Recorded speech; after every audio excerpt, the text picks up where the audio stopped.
जी, तो आज हमारा जो टॉपिक है वो है मॉड्यूल 4 आयोश का,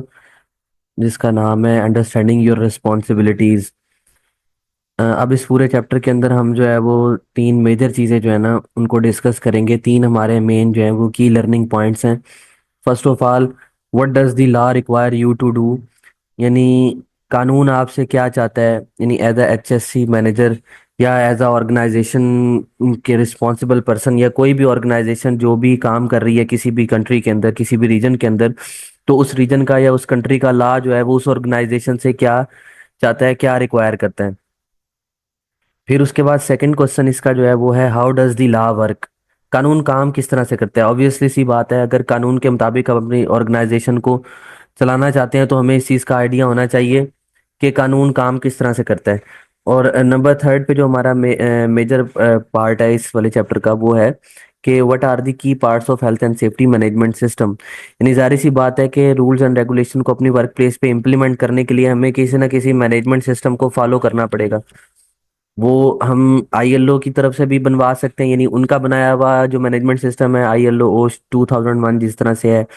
या ISO 45001 है, या फिर कोई भी ऑर्गेनाइजेशन अपना इंडिविजुअल पर्सनल जो है वो health and safety management system भी डेवलप कर सकती है। और उसको डेवलप करने के अंदर कौन कौन से मेजर पार्ट्स इंक्लूड होने चाहिए, उसके हवाले से यहाँ पे हम अपनी अंडरस्टैंडिंग को डेवलप करेंगे।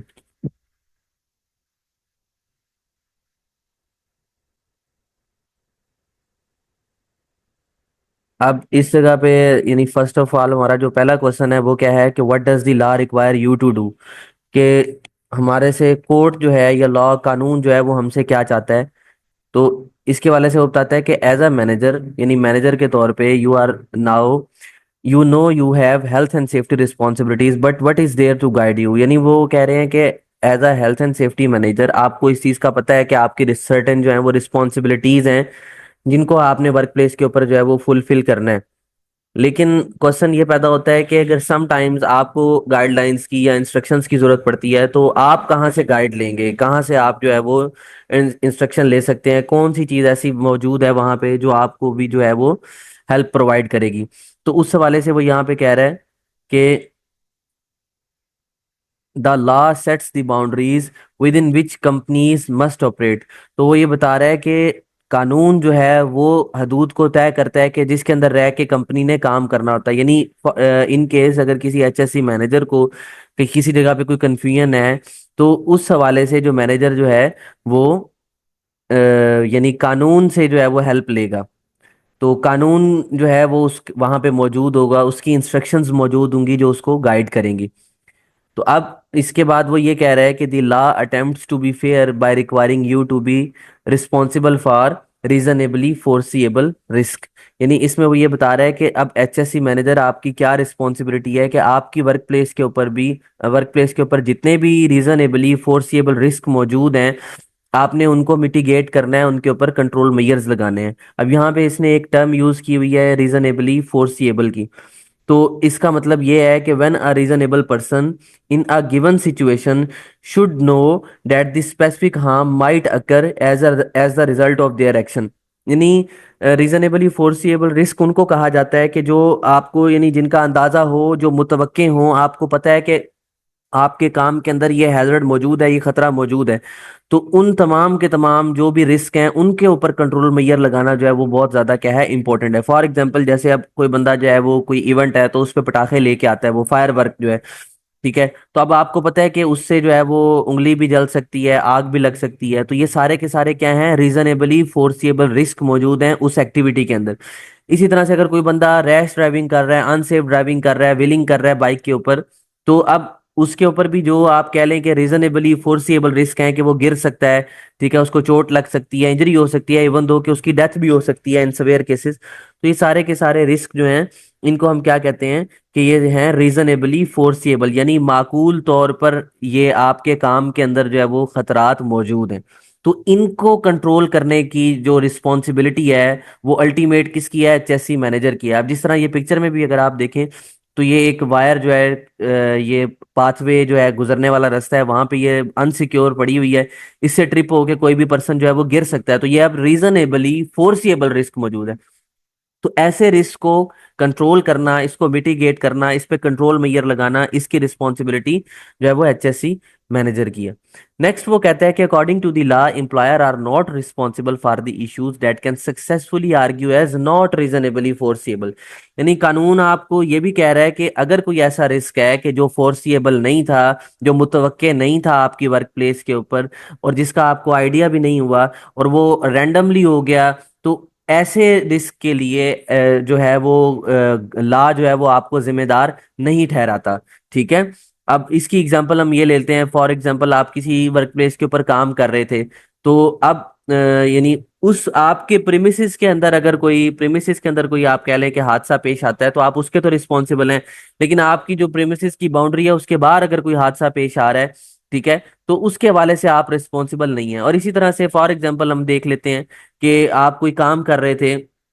वर्क प्लेस के ऊपर, अपनी वर्क प्लेस के ऊपर काम कर रहे थे, और जो बाहर आपको जितने भी मेजर रिस्क नजर आ रहे थे, वो सब के सब जो है वो आपने उनके ऊपर कंट्रोल मेजर्स लगा लिए, और अचानक अर्थक्वेक आ जाता है, फॉर एग्जांपल जल्जला आ जाता है, तो अब ये जो रिस्क है ये रीजनेबली फोर्सिएबल की कैटेगरी में नहीं आएगा। ठीक है। तो जो ऐसे रिस्क हैं जो कि रीजनेबली फोर्सिएबल की कैटेगरी में नहीं आते, तो लॉ उसके लिए आपको जिम्मेदार नहीं ठहराता। ठीक है, इसका मतलब ये। नेक्स्ट अब वो कहता है कि there are three simple test to determine whether are risk is reasonably foreseeable or not. यानी तीन सिंपल टेस्ट हैं कि जिससे आपको इस चीज का पता चल जाएगा कि क्या वो रिस्क जो है वो रीजनेबली फोर्सिएबल की कैटेगरी में फॉल कर रहा है या नहीं कर रहा। तो अब उन तीन सिंपल आप कह लें कि टेस्ट में फर्स्ट ऑफ ऑल हमारे पास आ जाता है कॉमन नॉलेज। यानी किसी भी बंदे का कॉमन नॉलेज जो है वो उसको इस हवाले से यानी गाइड करेगा कि क्या ये रिस्क जो है वो फोर्सिएबल है। यानी अब जिस तरह मैंने पहले आपको एग्जांपल दे दी कि आप ड्राइविंग कर रहे हैं, और एक बच्चा जो है वो अंडर एज है, उसका लाइसेंस भी नहीं बना हुआ, तो अब वो अगर ड्राइविंग करेगा तो जाहिर सी बात है, ये कॉमन सी बात है कि उसके एक्सीडेंट करने के चांसेस क्या हैं, ज्यादा हैं। तो वो जो रिस्क है वो रीजनेबली फोर्सिएबल है। ठीक है, तो ये कॉमन नॉलेज से आपको आइडिया होगा। सेकंड अगर हम बात करें तो वो है इंडस्ट्री का नॉलेज। यानी इंडस्ट्री के नॉलेज से मुराद ये है कि मतलब कि आपको पता है कि कोई किसी भी बंदे की अगर कोई स्पेसिफिक फील्ड है, फॉर एग्जांपल, तो अब उसको उस फील्ड का नॉलेज होगा। जैसे फॉर हम सिंपल बात कर लेते हैं कि एक बंदा जो है वो हॉट वर्क कर रहा है, ठीक है, उसने कटिंग, वेल्डिंग या ग्राइंडिंग कोई भी एक्टिविटी परफॉर्म की है, तो अब उसको इस चीज का नॉलेज है कि इस एक्टिविटी के बाद मेटल की सरफेस जो है वो गर्म हो जाती है, तो उसने बेयर हैंडेड के साथ जो है वो उसको टच नहीं करना। तो अब ये नॉलेज जो है ये उस फील्ड के बंदे को होगा। इसी तरह से हाइड्रोजेटिंग अगर किसी जगह पे हो रही है, तो हाइड्रोजेटिंग के लिए ये रूल होता है कि जब भी हाइड्रोजेटिंग की जाएगी तो उस यार्ड के अंदर कोई भी इररेलेवेंट बंदा, इवन दो कि अगर वो सुपरवाइजर भी होगा, एक्सेप्ट के वो हाइड्रोजेटर के, और कोई भी नहीं जाएगा। तो ये क्या है, स्पेसिफिक इंडस्ट्री का नॉलेज है। ठीक है। इसी तरह से अलार्म अगर कोई बजता है, इमरजेंसी अलार्म बजते हैं, तो उसका क्या मतलब होगा, तो ये सारे के सारे स्पेसिफिक इंडस्ट्री नॉलेज में आ जाते हैं। तो इन इस नॉलेज से भी बंदे को आइडिया हो सकता है कि वो रिस्क जो है वो रीजनेबली फोर्सिएबल है या नहीं। और थर्ड पे अगर हम बात करें तो ये आ जाता है एक्सपर्ट नॉलेज। यानी ये ऐसा नॉलेज होता है जो डिजाइन से स्टार्ट हो जाता है, केमिकल प्रोसेसेस उसके बैक हैंड पे क्या हो रहे हैं। ठीक है। तो ये उसको कहते हैं। फॉर एग्जांपल अब मैं सिंपल आपको समझाने की अगर कोशिश करूं तो एक एक लड़का है, उसने आप कह लें कि मैकेनिकल का काम सीखा है वर्कशॉप के ऊपर, उसने वर्कशॉप के ऊपर काम सीखा है, और उसको बस ये है कि वो उसने एक्सपीरियंस की बुनियाद पे, उसका पीछे बैक हैंड पे स्टडी नहीं है, जस्ट उसने अपने उस्ताद से सीख के कि इसको ऐसे करेंगे, इसको ऐसे करेंगे, और वो उस काम को ओके कर देता है। और उसके उसी के दूसरी साइड पे अगर हम एक मैकेनिकल इंजीनियर को देखें जिसने प्रॉपर उसको स्टडी किया है, जिसको पता है कि इसके बैक हैंड पे क्या प्रोसेस हो रहा है, इसकी क्या फिजिक्स है, क्या टेक्निकलिटीज इसके अंदर मौजूद हैं। फॉर एग्जांपल अब इंजन है, इंजन रिपेयर अब कोई भी मैकेनिक कर लेता है, लेकिन जो मैकेनिकल इंजीनियर है या जो जिसने ऑटोमोबाइल इंडस्ट्री की स्टडी की हुई है, तो इसको इस चीज का नॉलेज है कि यार ये इंजन किस प्रिंसिपल पे काम कर रहा है, इसकी थर्मोडायनेमिक्स क्या है। तो ये जो सारी की सारी चीजें आ जाती हैं, ये एक्सपर्ट नॉलेज के अंदर आ जाती हैं। तो ये तीन मेजर टेस्ट हैं कि जिनकी बुनियाद पे या जिनको यूज करते हुए आपको इस चीज का आइडिया हो सकता है कि आया कि आपके वर्क प्लेस के ऊपर जो रिस्क मौजूद है वो रीजनेबली फोर्सिएबल की कैटेगरी में आता है या नहीं आता। अब वो कहता है कि as a manager you are required to assess reasonably foreseeable risk and reduce risk so far as is reasonably practicable. यानी अब इसमें वो आपसे ये कह रहा है कि जब आप एक जगह पे मैनेजर हैं, हेल्थ एंड सेफ्टी मैनेजर हैं, तो आपकी रिस्पॉन्सिबिलिटी है कि आप वहां पे मौजूद जितने भी फोर्सिएबल रिस्क हैं उनको असेस करें। असेस करने से मुराद ये है कि उनको आइडेंटिफाई करें, आइडेंटिफाई करने के बाद उसकी वो रिस्क प्रोफाइलिंग आप कह लें, रिस्क रेटिंग बनाएं, उसके बाद उसके कंट्रोल मेजर्स इंप्लीमेंट करें, जो प्रीवियसली जो वहां पे मौजूद हैं कंट्रोल मेजर्स उनको असेस करें, अगर वो सुटेबल इनफ हैं तो इट्स ओके, अदर उनको ही मेंटेन करें। अदरवाइज अगर कोई गैप वहां पे आइडेंटिफाई होता है तो एडिशनल कंट्रोल मेजर्स जो हैं वो वहां पे इंप्लीमेंट की जाएं किए जाएं। तो इसको असेस करना कहते हैं। तो यानी एज अ मैनेजर ये बंदे की रिस्पॉन्सिबिलिटी है कि वो क्या करे कि चीजों को असेस करे।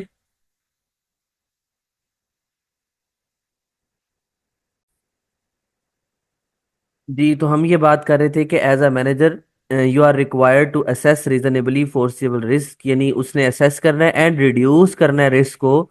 किस रेंज तक, so far as reasonably practicable range. यानी ये so far as reasonably practicable का मतलब ये है कि आपने उसको इस हद तक कम करना है कि वो हैजर्ड जो है वो खत्म हो जाए और हम काम को सेफली एग्जीक्यूट कर सकें। इसमें आपने कॉस्ट को भी माइंड में रखना है, ठीक है। उसके अलावा एफर्ट आपको कितनी करनी पड़ रही है, तो ये सारे के सारे फैक्टर्स को आप कह लें कि मद्देनजर रखते हुए हमने उस रिस्क को, उस हैजर्ड को प्रैक्टिसेबल रेंज के अंदर लेके आना है, ऐसी रेंज के अंदर लेके आना है कंट्रोल मेजर्स लगाने के बाद, ताकि हम उस काम को सेफली कर सके। तो ये एज अ मैनेजर रिस्पॉन्सिबिलिटी है। अब नेक्स्ट इसके बाद वो कह रहा है कि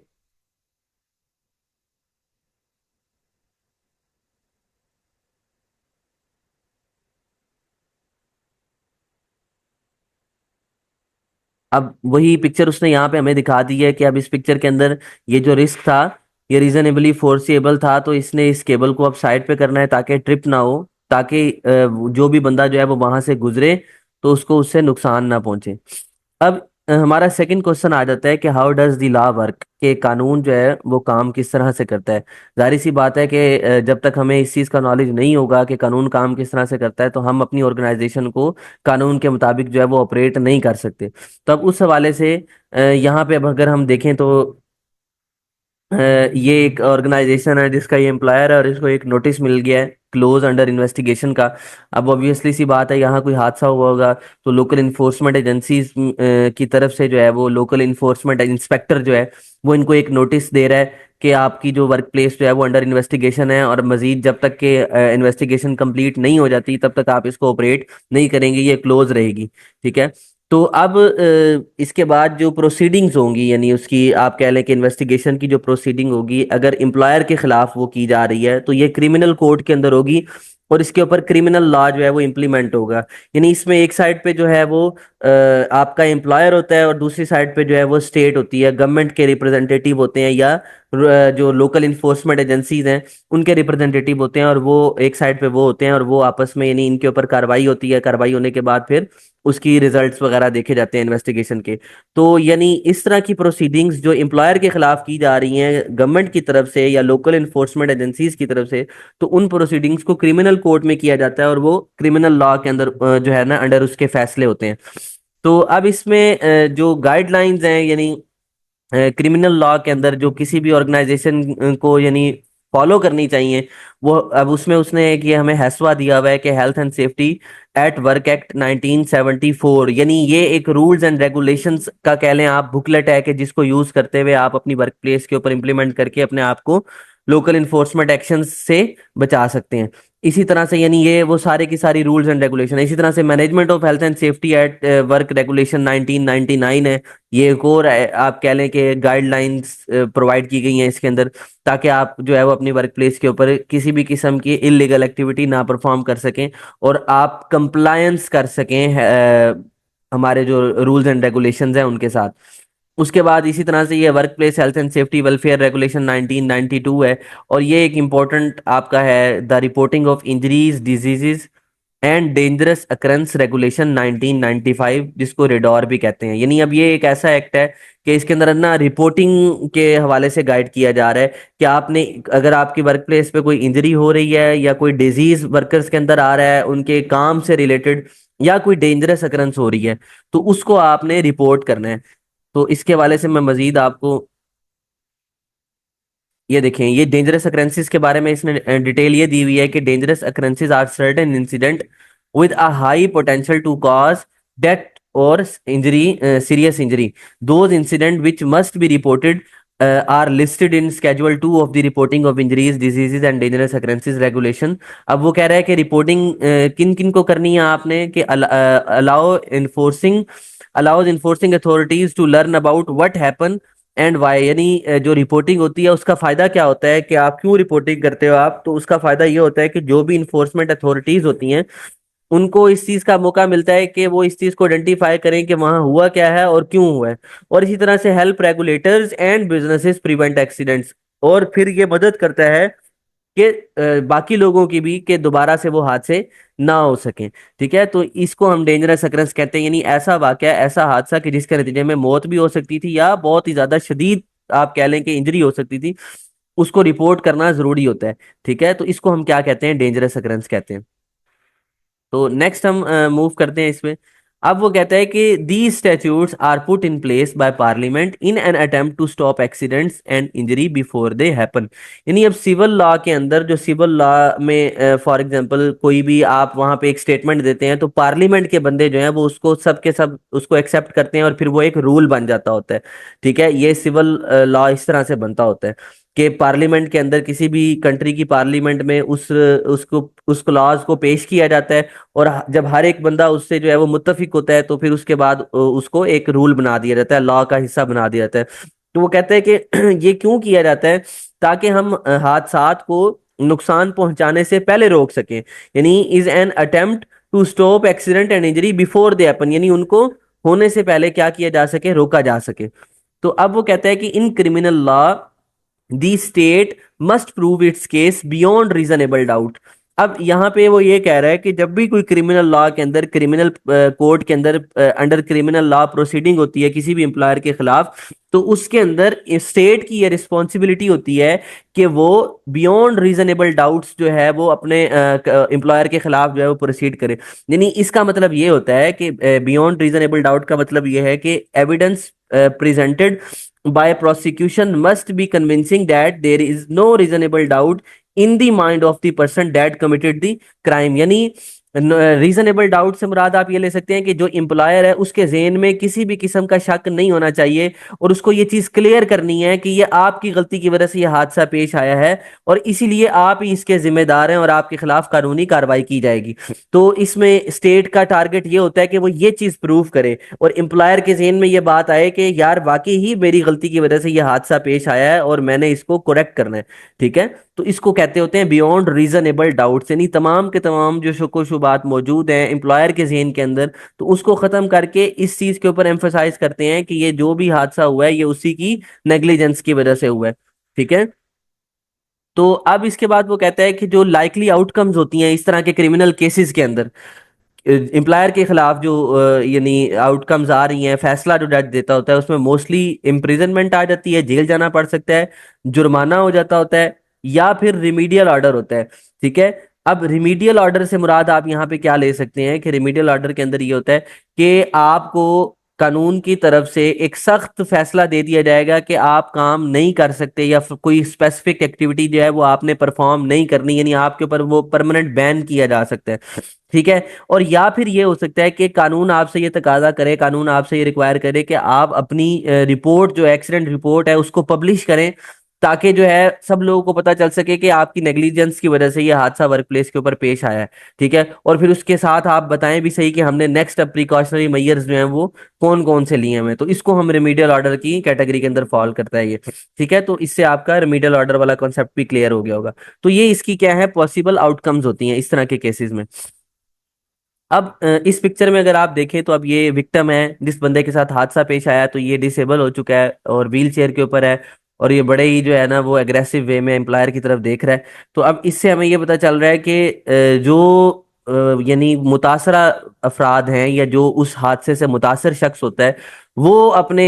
कह लें कि अपना मुकदमा जो है वो सिविल कोर्ट के अंदर लेके जाता है, और उसके जो यानी प्रोसीडिंग्स होती हैं वो सिविल लॉ के अंडर होती हैं। यानी मोस्टली जब हरजाने का केस फाइल किया जाता है, जब कोई भी बंदा जो है वो हरजाने का तकाजा करता है, वो कहता है यार इस वर्क प्लेस के ऊपर, इस शख्स की या एम्प्लॉयर की वर्क प्लेस के ऊपर काम करने से मेरे साथ ये हादसा आया हुआ है कि मैं परमानेंट जो है वो डिसेबल हो गया हूँ, या मेरे साथ ये मामलात हैं, तो मुझे हरजाना दिया जाए मुझे इस चीज का। तो अब उसकी जो प्रोसीडिंग्स होंगी वो सब की सब कहाँ होंगी, सिविल लॉ के अंदर होंगी, या सिविल कोर्ट के अंदर सिविल जज जो है वो उसके अंदर फैसला करेगा। तो वो कहते हैं कि people injured by the negligence of other और a breach of statutory duty can seek compensation for harm. अब वो कहते हैं वो लोग जो किसी और बंदे की लापरवाही की वजह से या फिर ब्रीच ऑफ स्टैट्यूटरी ड्यूटी, यानी एम्प्लॉयर की तरफ से जो उसका फर्ज था कि वो वर्क प्लेस के ऊपर वर्कर की सेफ्टी का ख्याल रखता,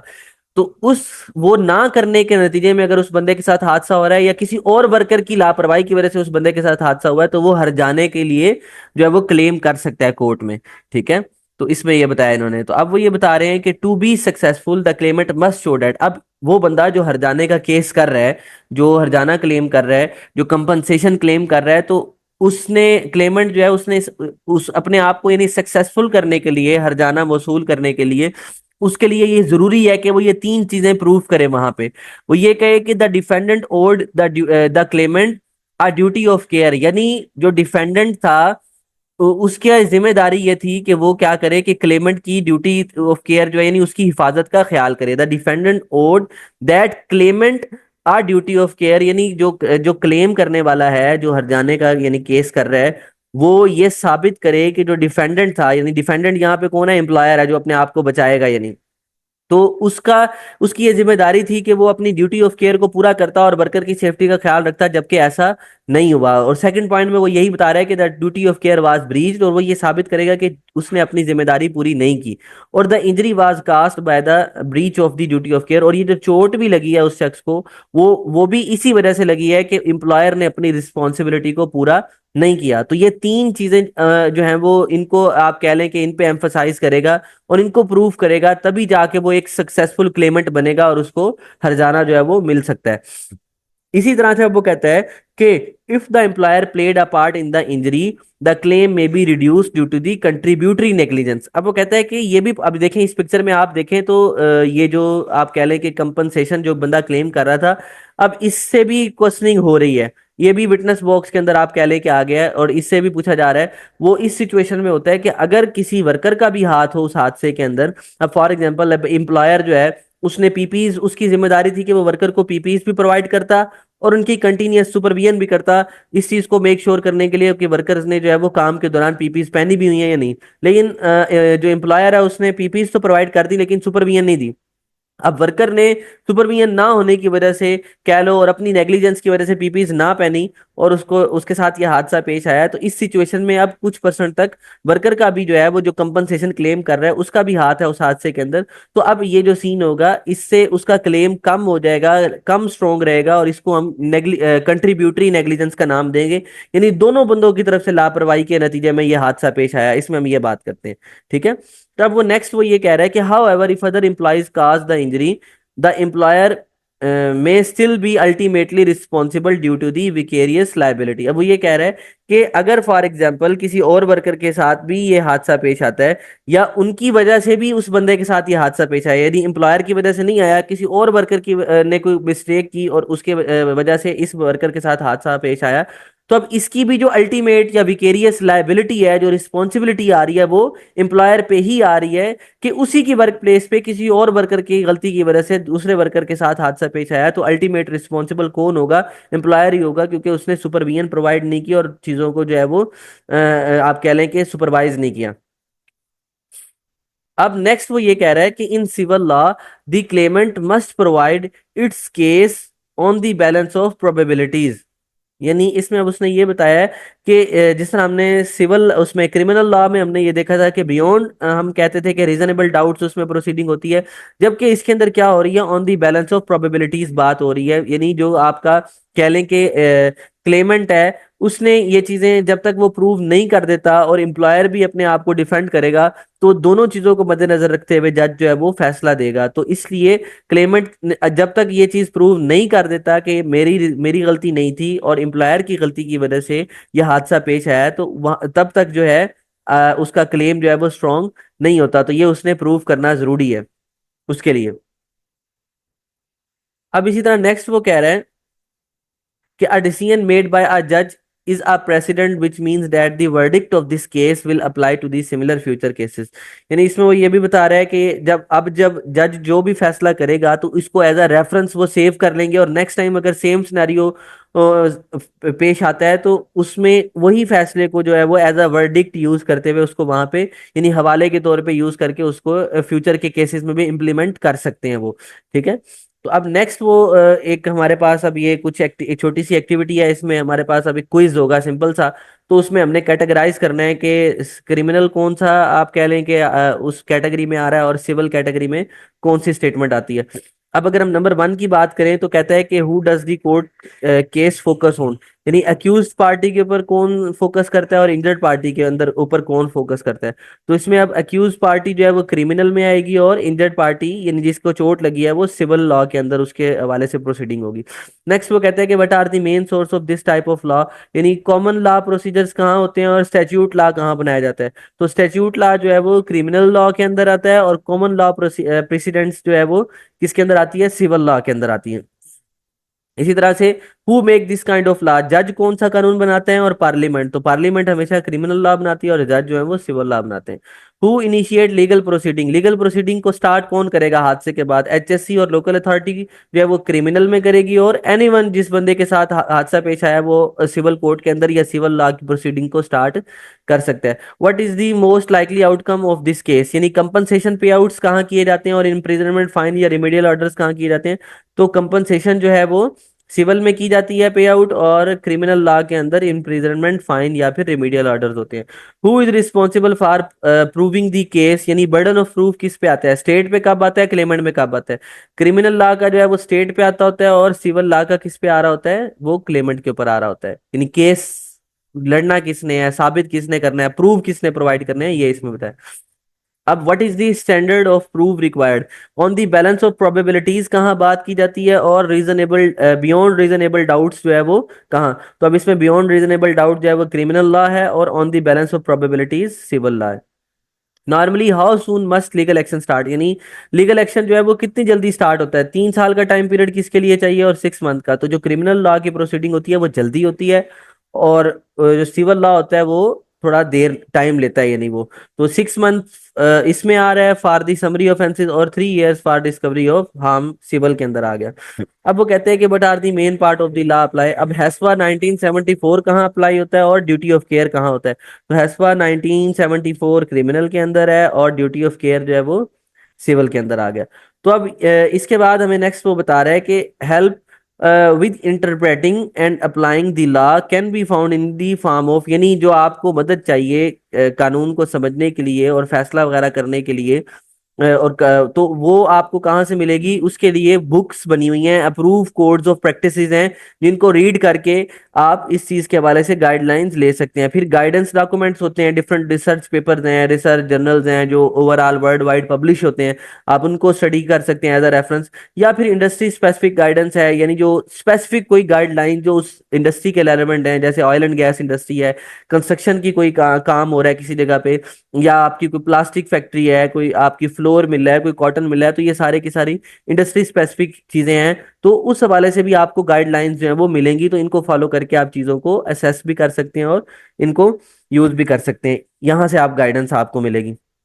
नेक्स्ट वो कहता है कि now that you have seen what could happen after a serious accident, so what kind of system do you need to put in place to prevent, यानी अब आपको आपने ये देख लिया है कि हादसे के नतीजे में क्या क्या चीजें होती हैं। तो अब आपके मुताबिक कौन सा ऐसा निज़ाम होना चाहिए, कौन सा ऐसा सिस्टम जो है वो इम्प्लीमेंट कर दिया जाए ताकि इस तरह के तमाम हादसा से बचा जा सके। तो इस हवाले से अब हमें नया टॉपिक, तीसरा जो क्वेश्चन था कि what are the key parts of health and safety management system. तो अब इसमें हमारे पास ये एक बेसिक स्ट्रक्चर है health and safety management system का, जो कि इस इन 4 प्रिंसिपल के ऊपर बेस करता है। इसके फर्स्ट लेटर को आप यूज करके पीडीसीए जो है वो एक एक्रोनिम बनता है, इसको आप याद कर सकते हो, प्लान डू चेक और एक्ट का। ये एक पूरा साइकिल है, इसको यूज करके आप किसी भी जगह पे किसी भी health and safety management system को ऑर्गेनाइज कर सकते हैं या बना सकते हैं। ठीक है, अब इसमें पी जो है वो स्टैंड करता है पॉलिसी, यानी फर्स्ट फेज जो आता है किसी भी वर्क प्लेस के ऊपर, किसी भी ऑर्गेनाइजेशन के अंदर health and safety management system को इम्प्लीमेंट करने के हवाले से वो आता है प्लानिंग का, पॉलिसी का, ऑर्गेनाइजिंग का फेज आता है। यानी पहले पॉलिसी बनाई जाती है, फिर प्लानिंग की जाती है, वर्कर्स को हायर किया जाता है, उनकी रिस्पॉन्सिबिलिटीज उनको बताई जाती हैं, यानी उनको ऑर्गेनाइज किया जाता है। इसके बाद जो सेकंड फेज आता है कि जो भी आपने प्लानिंग की है कि जो जो चीजें आपने करनी है उनको सेकंड फेज में डू के स्टेप में उनको फिजिकली कर दिया जाता है, इंप्लीमेंट कर दिया जाता है चीजों को फिजिकली। फिर इसके बाद जो सी का फेज आता है, चेक का फेज, उसमें आपकी परफॉर्मेंस मेजरिंग का स्टेप होता है कि आपने जो टारगेट्स रखे थे क्या वो अचीव भी हो रहे हैं या नहीं हो रहे, यानी जो आपके एम से, जो आपके गोल से वो अचीव हुए या नहीं। इन केस अगर नहीं हो रहे तो उसके पीछे रीजंस को आइडेंटिफाई किया जाता है, फिर उसके बाद उनको उनके ऊपर जो है वो कंट्रोल मेजर्स लगाए जाते हैं। ठीक है, और उसके बाद उसको आखिर पे रिव्यू और कंटिन्यूअल इंप्रूवमेंट, यानी अगर कोई वहां पे गैप बच गया है तो आप फिर रिव्यू करेंगे, रिव्यू करने के बाद दोबारा से उसको फिर इंप्लीमेंट ऑपरेट करेंगे, फिर अपनी परफॉर्मेंस को मेजर करेंगे, और फिर उसके बाद उसको, यानी आप क्या करेंगे कि कंटिन्यूअल इंप्रूवमेंट, यानी इस तरह से चलती रहेगी और ये साइकिल रिपीट होता रहेगा बार बार। यानी जब तक गैप्स आइडेंटिफाई होंगे तब तक ये दोबारा फिर हो सकता है पॉलिसी में चेंजिंग करनी पड़े, हो सकता है प्लानिंग दोबारा करनी पड़े, रोल्स एंड रिस्पॉन्सिबिलिटीज यानी ऑर्गेनाइजिंग का सेगमेंट आपको दोबारा करना पड़े, वर्कर्स की रोल्स एंड रिस्पॉन्सिबिलिटीज दोबारा से असाइन करनी पड़े आपको। तो ये पूरे का पूरा साइकिल क्या होता रहेगा, इम्प्रूव रिपीट होता रहेगा, जिससे फिर हमारे पास कंटिन्यूअस इंप्रूवमेंट आती रहेगी हमारी वर्क प्लेस के ऊपर। तो अब इसके फायदे क्या हैं, वो कहता है कि सबसे पहला फायदा तो यह है कि कंप्लाई विद लेजिस्लेटिव रिक्वायरमेंट्स, यानी लेजिस्लेशन का वर्ड जहां पे भी यूज हो इसका मतलब कानूनी होता है। इसी तरह से लॉ, लेजिस्लेशन या स्टैट्यूट्स, ये सारे के सारे वर्ड जो हैं वो कानून के जुमरे में आते हैं, तो यानी उनसे कंप्लाई करने के लिए जरूरी है। फिर हेल्प डिलीवर दी पॉलिसी, पॉलिसी को इम्प्लीमेंट करने में हमारी मदद करता है ये मैनेजमेंट सिस्टम। फिर इम्प्रूव मैनेजमेंट ऑफ रिस्क, जितने भी रिस्क हमारे मैनेजमेंट के हवाले से वहां मौजूद हैं उनको इम्प्रूव करने में हमारी मदद करता है। प्रोवाइड कॉम्पिटिटिव एज, यानी हमें मुवाजना हम कर सकते हैं किसी भी ऑर्गेनाइजेशन, यानी आप अपनी ऑर्गेनाइजेशन के मैनेजमेंट सिस्टम का और वहां की पॉलिसीज का किसी और ऑर्गेनाइजेशन के साथ भी, यानी आप करके चीजों को कंपेयर करके इंप्रूव किया जा सकता है। कंपैरिजन से चीजें जो है वो बहुत जल्दी क्या होती हैं, इंप्रूव होती हैं। फिर provide synergy with good business management, और आपको ये गुड बिजनेस मैनेजमेंट जो है वो डेवलप करने में भी आपकी मदद करता होता है। ठीक है, अब नेक्स्ट हमें ये एक छोटी सी सिंपल सी फुटबॉल की एक फुटबॉल का मैच है, तो इसकी ये स्टोरी हमें रिलेट करके हमने इसको यहाँ से इसको अंडरस्टैंड करने की कोशिश करेंगे। अच्छा जी, अब इसमें क्या कहता है वो कि a policy is your commitment to comply with the law and meet your responsibility. Policy क्या है, एक ऐसा डॉक्यूमेंट है और एक ऐसा अहदनामा है जो इस चीज को शो करता है कि आप कानून को फॉलो करेंगे और अपनी तमाम की तमाम जिम्मेदारियों को पूरा करेंगे। उसके बाद नेक्स्ट स्टेप जो है वो प्लानिंग का है, आप रूल्स एंड रेगुलेशंस को डिफाइन करते हैं और उसके बाद जो है वो प्लानिंग करते हैं। ठीक है, ताकि हैजर्ड्स को जो है वो खत्म किया जा सके, उनको मिटिगेट किया जा सके, और इन केस ऑफ इमरजेंसी हमने क्या रिस्पॉन्स देना है। तो इन सारी चीजों का, यानी सबसे पहला काम हादसे को रोकना है, लेकिन अगर चीजें गलत होती हैं और हादसा हो भी जाता है तो फिर उस सिचुएशन में इमरजेंसी रिस्पॉन्स आपने क्या करना है, तो ये सारी की सारी चीजें प्लानिंग फेज में आएगी। फिर आता है ऑर्गेनाइजिंग का फेज, यानी हर एक बंदे की, हर टीम की आपने उनकी रिस्पॉन्सिबिलिटीज बता देनी है, and ensure each worker is capable of fulfilling them, और इस चीज को भी इंश्योर करना है कि जो रिस्पॉन्सिबिलिटी आप किसी को असाइन कर रहे हैं तो वो बंदा इतना कॉम्पिटेंट भी हो, उसके अंदर कैपेबिलिटी होनी चाहिए कि वो उनको पूरा भी कर सके। ठीक है, इसके बाद फिर जो है next the organise, then organise responsibilities and ensure each worker is capable of fulfilling them. फिर आपने इसको टेस्ट भी कर सकते हैं कि हर बंदा अपना अपना काम पूरा कर सकता है नहीं। अब ये देखें, ये साथ साथ पिक्टोग्राम पे गौर करें तो ये आपको फुटबॉल की एग्जांपल के साथ भी रिलेट कर रहे हैं कि आपने पहले पॉलिसी बनाई, फिर प्लानिंग कर रहे हो, अब गाइडलाइंस लेके आप, ठीक है, उसके बाद आप फिर अपनी टीम के साथ मीटिंग करके उनको रोल्स एंड रिस्पॉन्सिबिलिटीज असाइन कर रहे हो, फिर उसके बाद उसको एक टेस्टिंग फेज में मोक मोक ड्रिल कह लो आप, ठीक है, या प्रैक्टिस करवा के आप उस चीज को ऑब्जर्व कर रहे हो। नेक्स्ट उसके बाद इंप्लीमेंट किया आपने और मैच यानी आप करवा सकते हो। ठीक है, implement your policy planning and organising by putting it into the operation. फिर उसके बाद अब ये एक मैच स्टार्ट हुआ, मैच स्टार्ट होने के दौरान अब जो कोच होता है या जो सुपरवाइजर होता है, मैनेजर जो होता है, वो परफॉर्मेंस को मेजर कर रहा होता है कि क्या जो हमने प्लानिंग के अंदर चीजें डिस्कस की थी और जिस जिस बंदे को जो रिस्पॉन्सिबिलिटीज असाइन की थी वो उसको इम्प्लीमेंट करता भी है या नहीं करता। फिर उसके बाद क्या होता है कि जब उसका रिजल्ट आता है आप उसको रिकॉर्ड करते हैं। For accurate record performance should be measured both short and long term, यानी परफॉर्मेंस को किया जाता है, मैयर भी किया जाता है थोड़े शॉर्ट टर्म के लिए भी और लॉन्ग टर्म के लिए भी। फिर उसके बाद आप आइडेंटिफाई करते हो कि यहाँ पे गैप था। अब ये देखो, गोल कीपर जो है इसकी मिस्टेक की वजह से गोल हुआ था, तो अब क्या करोगे आप इसके मुताबिक, या तो इसको चेंज करोगे या इसकी ट्रेनिंग करवाओगे, ठीक है, ताकि ये बंदा जो है वो नेक्स्ट टाइम इस चीज को रिपीट ना करे। तो इससे रिव्यू करने का फायदा क्या होता है कि चीजें जो है वो आइडेंटिफाई होती हैं, जो वहाँ पे पोटेंशियल गैप्स मौजूद होते हैं, और फिर उसके अकॉर्डिंग हम चीजों को इम्प्रूव करते होते हैं। तो ये दोबारा अब ये मीटिंग करके चीजों को इम्प्रूव कर रहा है और उसको बता रहा है कि यहाँ पे आपने इस तरह से खेलना है, आपने इस तरह से खेलना है। तो अब वो कहते हैं कि what when it comes to responsibilities you need to, अब आपकी क्या जिम्मेदारी है कि appreciate the key procedure so you understand when to act and when not to. यानी हमेशा प्रोसीजर्स को अप्रिशिएट करने से मुराद है उन्हीं को फॉलो किया जाए हमेशा, और इसके अलावा अपनी मर्जी ना की जाए। उससे फायदा क्या होगा कि आपको इस चीज की जो है वो समझ आएगी कि कब आपने एक्ट करना है, किस सिचुएशन में आपने एक्ट करना है और किस सिचुएशन में आपने नहीं करना है। अब फुटबॉल के साथ आप कर लें तो अब एक बंदा गोलकीपर है, तो अब गोलकीपर ने गोल के ऊपर खड़े होकर एक्ट करना है, वहां डिफेंड करना है। तो अगर वो फील्ड के अंदर आके खेलना शुरू कर दे तो फिर तो मसला ही नहीं, उसका फायदा ही ना हुआ वो। तो इसलिए इस चीज की अंडरस्टैंडिंग बहुत ज्यादा जरूरी है कि आपने कब एक्ट करना है और कब नहीं। फिर reduce reasonably foreseeable risk so far as reasonably practicable, इस चीज को मैंने बड़ी डिटेल में आपको पहले बता दिया है कि आपने रिस्क को उस हद तक रिड्यूस करना है कि जब तक कि आप उसको सेफली एग्जीक्यूट नहीं कर लेते। फिर उसके बाद adopt your health and safety management system to specific needs of your organisation to support the sustainability. यानी जो भी और health and safety management system आप वहां पे इंप्लीमेंट कर रहे हैं उसको प्रॉपर तरीके से आपने इम्प्लीमेंट भी करना है, ताकि वहां पे चीजें सस्टेन भी रह सके। यानी ऐसा ना हो कि नई के 9 दिन वाला काम हो कि आप शुरू शुरू में सेफ्टी को फॉलो करें लेकिन बाद में ना करें। तो जब कोई भी सिस्टम इंप्लीमेंट हो जाता है तो फिर चीजें जो है वो टेम्परेरी नहीं होती, बल्कि वो सस्टेन रहती हैं, बरकरार रहती हैं, लॉन्ग टर्म चलती हैं। फिर गेट एवरीवन इन्वॉल्व, और कोशिश ये करें कि हर एक बंदे को इन्वॉल्व करें, क्योंकि हर एक बंदे के अंदर अपनी सलाहियत है और उसका अपना पोटेंशियल है चीज़ों के साथ डील करने का। तो जब हर बंदा इन्वॉल्व होगा तो अल्टीमेट रिजल्ट क्या होंगे कि किसी भी वर्क प्लेस के ऊपर positive health and safety culture जो है आप कह लें कि वो प्रमोट होगा और लोग सेफ्टी से काम करेंगे। और लोग ये सोचेंगे कि यार हमारी भी अहमियत है, हमारी बात को यहाँ तवज्जो दी जाती है और हमारी बात को डिसीजन मेकिंग के अंदर जो है वो कंसिडर किया जाता है। तो इससे वर्कर का मोराल हाई होगा, अल्टीमेटली जब मोराल हाई होगा तो उसका कॉन्फिडेंस हाई हो जाएगा और वो अपनी तमाम की तमाम एबिलिटीज को यूज करते हुए वर्क प्लेस पे काम करेगा। और जो एम्प्लॉयर है उसके प्रोवाइड किए गए जितने भी रिसोर्सेज हैं उनको बेहतरीन तरीके से इस्तेमाल करेगा और उनको वेस्ट भी नहीं जाने देगा। और अल्टीमेट रिजल्ट वही प्रॉफिट की सीन में आप कह लो कि प्रॉफिट हमें एम्प्लॉयर को मिलेगा, उसकी फेस वैल्यू हाई होगी। तो ये होता है health and safety management system को फॉलो करने का और इम्प्लीमेंट करने का फायदा। तो लास्ट पे वो हमारी आखिरी स्लाइड आ गई और इन तीनों टॉपिक्स को हमने जो है वो बड़ी डिटेल में डिस्कस कर लिया।